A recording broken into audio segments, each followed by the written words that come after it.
Hi everyone, class 10th वाले student का स्वागत है आज की हमारी वीडियो में। आज हम क्लास 10th का चैप्टर 1 जो कि है रियल नंबर वास्तविक संख्याएं, इसके बारे में हम आपको संपूर्ण जानकारी देंगे, तो वीडियो के अंत तक बने रहना। ठीक है दोस्तों, तो चलो वीडियो को शुरू करते हैं बिना आपका टाइम वेस्ट किए। तो सबसे पहले देखो, हम रियल नंबर के बारे में जानेंगे, वास्तविक संख्याएं। तो सबसे पहले चैप्टर को स्टार्ट करने से पहले आपको उसकी डेफिनेशन पता होगी, तो आप क्वेश्चनों को भी बड़ी जल्दी हल कर सकते हो। ठीक है, तो सबसे पहले हम आपको डेफिनेशन बताते हैं कि वास्तविक संख्याएं होती क्या है, रियल नंबर होते क्या है। तो वास्तविक संख्याएं लिखोगे आप, वास्तविक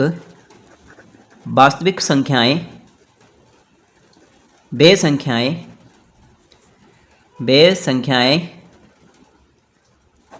वे संख्याएं होती हैं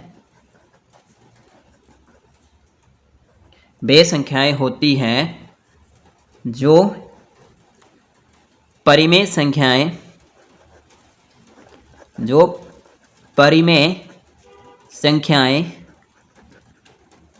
और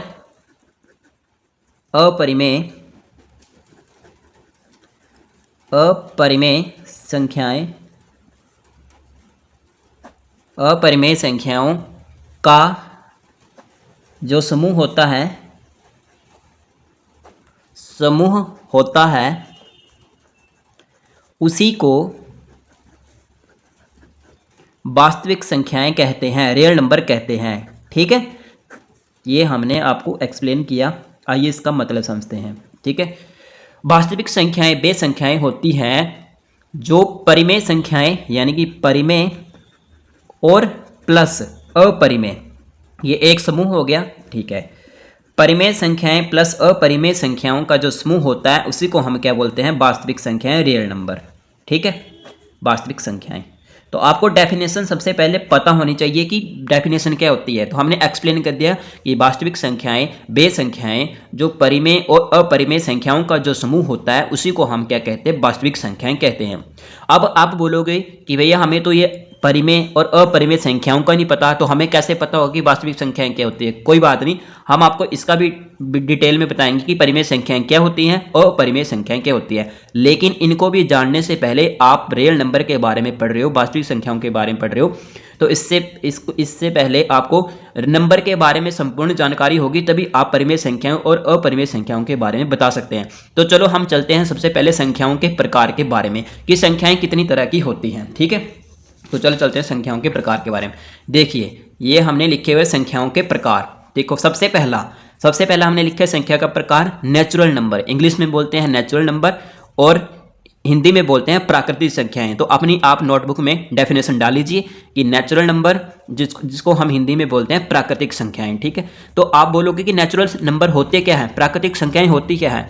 तो प्राकृतिक संख्याएं आप सभी को पता होगा कि आप बचपन से गिनती पढ़ते आ रहे हो, काउंटिंग पढ़ते आ रहे हो। जैसे आप बोलते हो ना 1 2 3 4 5, ठीक है, ऐसे ऐसे अनंत तक आप अनंत तक पढ़ सकते हो। ठीक है, ऐसे नंबर जो अनंत तक जा रहे हैं काउंटिंग नंबर की तरह, जैसे 1 2 3 4 5, तो इन नंबर को ही, यानी कि इन संख्याओं को ही हम क्या बोलते हैं, प्राकृतिक संख्याएं। इनको दूसरा नाम क्या बोलते हैं, काउंटिंग नंबर। ठीक है, क्या बोलते हैं, काउंटिंग नंबर, यानी कि गिनती के नंबर जो है उन्हीं को हम नेचुरल नंबर, प्राकृतिक संख्याएं भी कहते हैं। ठीक है, तो आपको लग गया पता प्राकृतिक संख्याएं क्या होती हैं। प्राकृतिक संख्याएं वे संख्याएं होती हैं जो गिनती के रूप में लिखी होती है, जैसे 1 2 3 4 5 6, जैसे जो संख्या गिनती के रूप में, काउंटिंग के रूप में, ठीक है, काउंटिंग के रूप में होती है उसी को नेचुरल नंबर या प्राकृतिक संख्याएं कहते हैं। ओके, तो सबसे पहले आपको नेचुरल नंबर के बारे में जानकारी होनी चाहिए, क्योंकि सबसे पहले आपको नेचुरल नंबर एक बेसिक जानकारी है कि काउंटिंग, जैसे आप बचपन से पढ़ते आ रहे हो गिनती, तो उसी को हम क्या बोलते हैं, नेचुरल नंबर। तो आज से आप नहीं भूलोगे कि काउंटिंग नंबर कौन से होते हैं। ठीक है, तो चलो दूसरे की तरफ चलते हैं। दूसरा संख्या का प्रकार है पूर्ण संख्याएं। पूर्ण संख्या क्या है, इंग्लिश में क्या बोलते हैं, होल नंबर। इसको बोलोगे कि ये क्या होती है, तो आइए इसके बारे में जानते हैं। पूर्ण संख्याएं वे संख्याएं होती हैं जो जीरो से स्टार्ट होती है, वो काउंटिंग नंबर की तरह होती है, लेकिन वो जीरो से स्टार्ट होती है। ठीक है, पूर्ण मतलब यहाँ पे देखो ना, ये नेचुरल नंबर थे जो आप दिनचर्या में यूज़ करते हो, 1 2 3 4 काउंटिंग में, ठीक है। लेकिन पूर्ण संख्याएं जो होती हैं वो जीरो से स्टार्टिंग होती हैं, जीरो से 1 2 3 4 5, ठीक है। आगे ऐसे काउंटिंग नंबर की तरह ही इनफिनाइट यानी अनंत तक जाएंगी, ठीक है। तो जो संख्याएं जीरो से शुरू होती जो संख्याएं जीरो से शुरू होती हैं और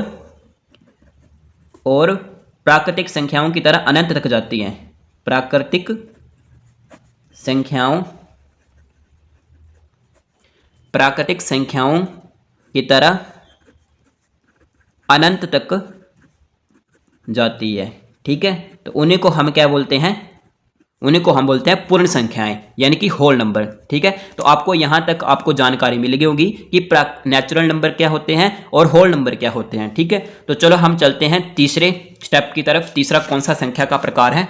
तीसरा है आपका संख्या का प्रकार इंटीजर, जिसको हम इंग्लिश में इंटीजर्स बोलते हैं और हिंदी में बोलते हैं पूर्णांक, ठीक है। तो पूर्णांक संख्याएं क्या होती है? पीछे हमने पढ़ा पूर्ण संख्याएं, लेकिन यहाँ पे अलग है, ये पूर्णांक है, ठीक है। पूर्णांक संख्याएं और इंटीजर जिसको इंग्लिश में बोलते हैं। तो पूर्णांक संख्याएं क्या होती हैं?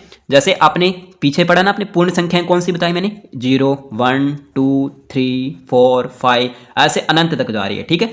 तो पूर्णांक में भी पूर्णांक संख्याएं क्या होती है? जीरो से पहले अगर नेगेटिव में काउंटिंग चल रही है, 0 -1 -2 -3 ऐसे अनंत तक जा रही है, ठीक है। जीरो से पहले नेगेटिव और जीरो के बाद पॉजिटिव, यानी कि जीरो से पहले नेगेटिव नंबर और जीरो के बाद पॉजिटिव नंबर।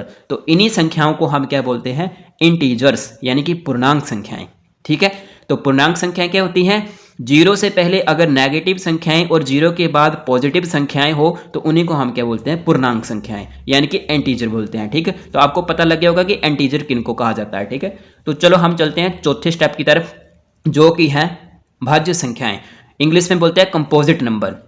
अब भाज्य संख्याएं भी आपने सुनी होगी लेकिन आपको पता नहीं होगा, ठीक है। तो बताते हैं इसके बारे में। भाज्य संख्याएं कौन सी होती है? भाज्य संख्याएं बे संख्या, ऐसे लिख लो, जो संख्याएं दो से ज़्यादा संख्याओं को काटें उसी को क्या बोलते हैं? भाज्य संख्याएं। अब हमने डेफिनेशन लिखा दी, लेकिन आप बोलो कि होती क्या? एग्जाम्पल बताइए, ठीक है।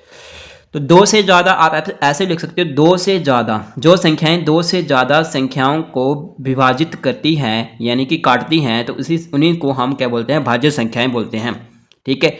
तो अब इसके आपको एग्जाम्पल बता देते हैं। जैसे एग्जाम्पल के लिए आपने यहाँ पे ले लिया, यहाँ पे आपने माना कि 4 है, ठीक है। तो देखो 4 किस किस से विभाजित होता है? 2 से होता है, ठीक है। उसके बाद 4 से होता है, अपने आप से भी होता है, उसके बाद 1 से भी होता है, ठीक है। तो 4 नंबर है, ये 2 से ज़्यादा संख्याओं से कट रहा है, तो मतलब ये क्या है? भाज्य संख्याएं हैं, ठीक है। अब आपको एक और एग्जाम्पल याद रखना है, एक। इसकी बहुत ही लंबी कहानी है, लेकिन आपको याद रखना है एग्जाम्पल की एक भी जो है वो भाज्य संख्या है। कौन सी? भाज्य संख्या, ठीक है। अब देखो 2, जैसे आप बोलोगे कि 2 को चेक करिए, तो 2 को देखो, 2 अपने आप से कटता है और एक से कटता है, ठीक है। तो इसके दो ही फैक्टर बन रहे हैं, मतलब दो संख्याओं से विभाजित हो रहा है। तो यहाँ पे बोला कि 2 से ज़्यादा होनी चाहिए, तो ये नहीं होगा, ठीक है। जैसे एग्जाम्पल के लिए आप 3 बोलो तो 3 भी नहीं होगा, क्योंकि 3 अपने आप से कटता है और एक से कटता है 3, ठीक है। तो इसके भी 2 ही फैक्टर बनते हैं, 2 ही गुणनखंड बन रहे हैं, तो ये भी नहीं हो सकता। अब 4 तभी तो हमने कंसीडर किया। उसके बाद आपका था 5 भी नहीं होगा, क्योंकि 5 अपने आप से और 1 से कटता है, ठीक है। उसके बाद 6, ठीक है। तो 6 देखो हो सकता है कैसे? 2 से कटेगा, 3 से कटेगा, 6 से कटेगा, तो 2 से ज़्यादा हो गए ना, 1 से भी कटेगा, तो 2 से ज़्यादा हो गए। तो ये जो 6 है ये भी आपका क्या है? भाज्य संख्या है। ऐसे एग्जांपल आपको याद रखना है, 8 9, ठीक है। उसके बाद आपका 10 भी आ सकता है, ठीक है। 16 आ सकता है, ठीक है। तो अपनी मर्जी से आप खुद ऐड कर सकते हो नंबरों को। हमने आपको पूरा बता दिया कि भाज्य संख्याएं होती क्या, ठीक है। भाज्य संख्याएं बे संख्याएं होती है जो 2 से ज़्यादा संख्याओं को विभाजित करती है यानी कि काटती हैं, उन्हीं को हम क्या कहते हैं? भाज्य संख्याएं, ठीक है। तो चलो उम्मीद करते हैं आपको यहाँ तक क्लियर हुआ होगा। हम वास्तविक संख्याओं तक भी पहुँचने वाले हैं, जिसके लिए आपने क्लिक किया वीडियो पर, तो धैर्य बनाए रखें, ठीक है। तो चलते हम 5वां आपका जो आता है प्राइम नंबर, यानी कि अभाज्य संख्याएं। अब आप बोलोगे कि प्राइम नंबर होते क्या है, अभाज्य संख्याएं क्या होती है, तो ये जस्ट इसका भाज्य संख्याओं का एक किस्म का ये विपरीत होता है, ठीक है। किसी संख्या के केवल दो गुणनखंड, यानी कि दो संख्याओं से विभाजित हो, ऐसे बोल सकते हैं, या दो गुणनखंड, ठीक है, दो गुणनखंड हो, उसी को हम क्या बोलते हैं, अभाज्य संख्या। क्या बोलते हैं, अभाज्य संख्या। जैसे हमने भाज्य संख्या पढ़ी, उसमें दो से ज़्यादा बोला गया है कि दो से ज़्यादा अगर नंबर डिवाइड करते हैं तो उसी को हम भाज्य संख्या कहते हैं। यहाँ पे उल्टा है, यहाँ पे किसी भी संख्या के केवल दो गुणनखंड है, यानी कि दो या उससे कम संख्याओं को विभाजित करते हैं, तो उसी को हम क्या बोलते हैं, प्राइम नंबर। जैसे एग्जाम्पल के लिए हमने कहा था आपको, एग्जाम्पल 2 का दिया था हमने, क्योंकि 2 अपने आप से कटता है 2 के टेबल में, और 1 को तो 1 से कटता है, ठीक है, इसके दो आगे गुणनखंड, तो यही बोला गया केवल दो गुणनखंड हो तो इसके दो ही है, ठीक है। उसके बाद एग्जाम्पल के लिए हमने 3 बताया था, तो 3 भी अपने आप से कटता है और 1 से कटता है। उसके बाद 5 अपने आप से कटता है, उसके बाद 7 अपने आप से और 1 से कटता है, उसके बाद 8 नहीं आएगा, 9 नहीं आएगा, 10 नहीं आएगा, उसके बाद आएगा 11, ठीक है। 2 3 5 7 11, फिर 11 के बाद आएगा 13, 13 के बाद 17, तो ये सभी क्या है, प्राइम नंबर है। ओके, तो प्राइम नंबर हमने क्या कहा, ऐसे भी लिख सकते हो आप, जो संख्याएं केवल अपने आप से या 1 से कटती हैं, आप ऐसे लिख लीजिए, जो संख्याएं केवल अपने आप से या 1 से कटती हैं, 1 से कटती है, 1 से विभाजित होती है, ठीक है, 1 से कटती हैं या विभाजित होती है, जो संख्याएं केवल अपने आप यानी कि स्वयं से या 1 से विभाजित होती हैं, उसी को हम क्या बोलते हैं, प्राइम नंबर यानी कि अभाज्य संख्या बोलते हैं। उम्मीद करते हैं आपको यहाँ तक भी क्लियर हुआ होगा, ठीक है। अब हम चलते हैं 6th की तरफ, जो कि है सम संख्याएं, इवन नंबर। इसके बारे में आपको बिल्कुल जानकारी होगी, आप जानते होंगे पहले से कि सम संख्याएं किन को कहते हैं, इवन नंबर किन को कहते हैं। जो संख्याएं केवल 2 से विभाजित होती है, ठीक है, 2 से विभाजित होती है, पूर्णतः 2 से विभाजित होती हैं।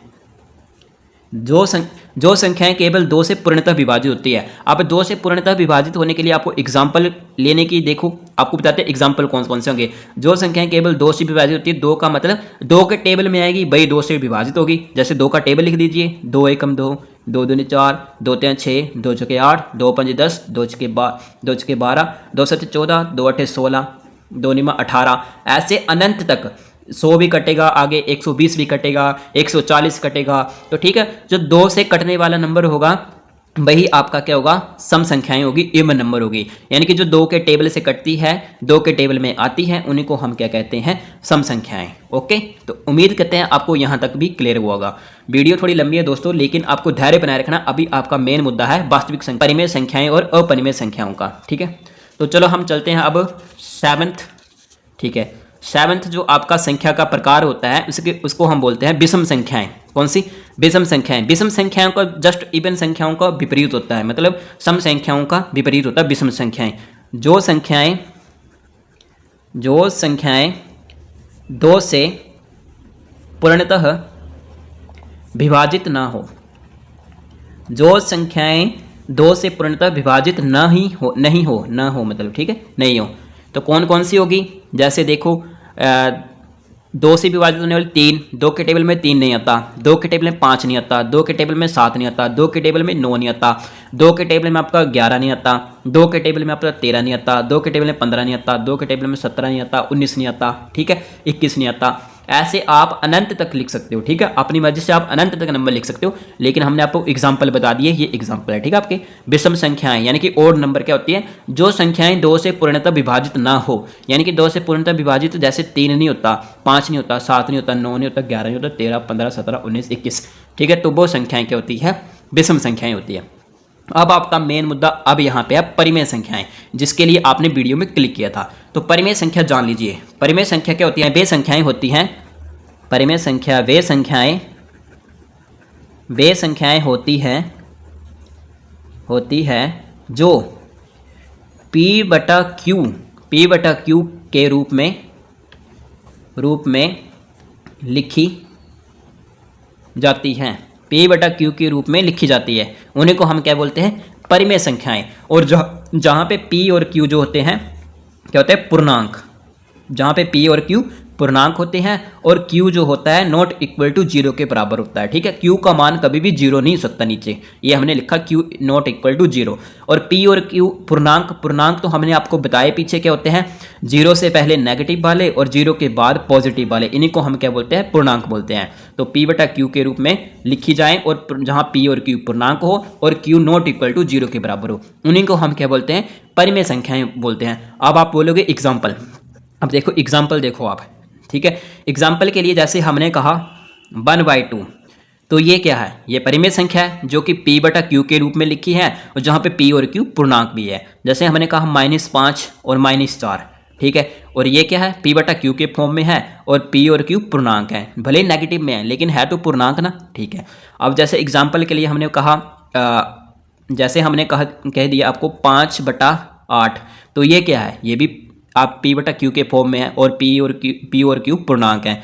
अब देखो यहाँ पे अपवाद कब होता है, जैसे आप ऐसे लिख सकते हो आप, जैसे मान लीजिए 0/4 है, ठीक है। ये भी आपका p बटा क्यू के फॉर्म में है जहाँ पे p और q पूर्णांक है, ठीक है, ये सही है। लेकिन एग्जाम्पल जैसे आपने लिख दिया 3/0, ठीक है। तो हमने क्या कहा था, q not equal to zero, मतलब q जो है कभी भी जीरो के बराबर नहीं हो सकता। अगर जीरो आ जाए तो ये आपकी परिमेय संख्या नहीं है, इसको आप एग्जाम्पल में नहीं लिख सकते।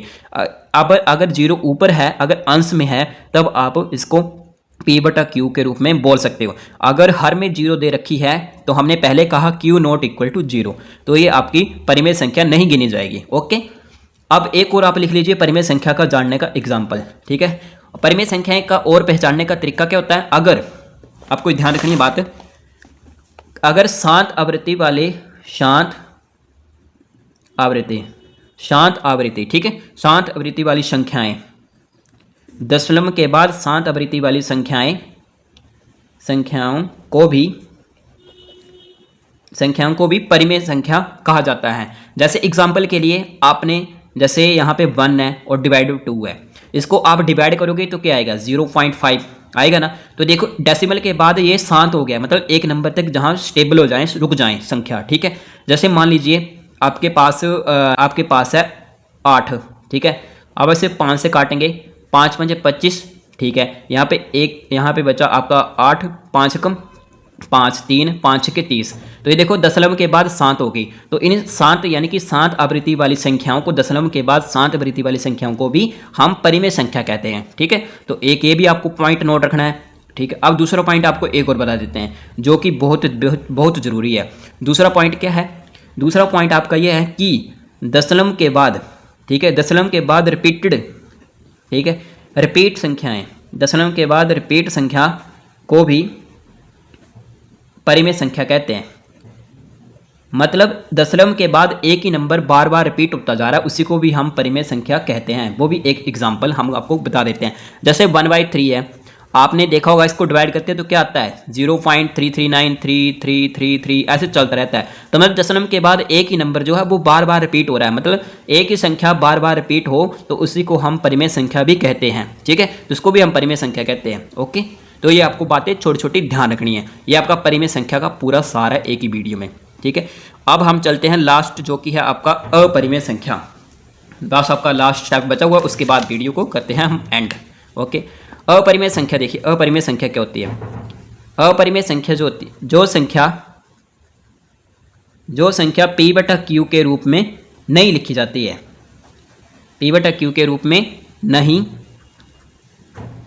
लिखी जाती है, नहीं लिखी जाती हैं, p बटा क्यू के रूप में नहीं लिखी जाती, उसी को हम क्या बोलते हैं, अपरिमेय संख्या, ठीक है।